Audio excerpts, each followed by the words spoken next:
Hey guys, in this tutorial, I'll show you how to create YouTube voiceovers with Murf AI step by step.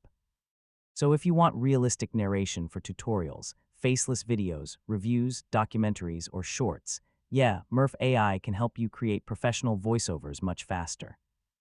First, open Murf AI in your browser and sign into your account.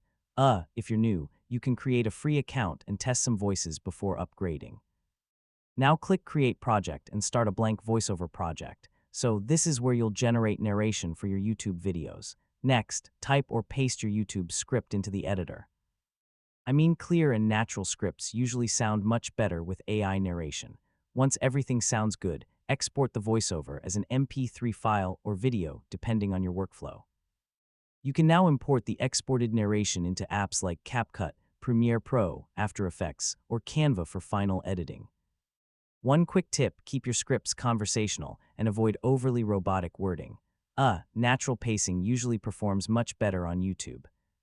And that's basically how to create YouTube voiceovers with Murf AI from start to finish. After a little practice, you'll be able to produce professional narration much faster without recording your own voice.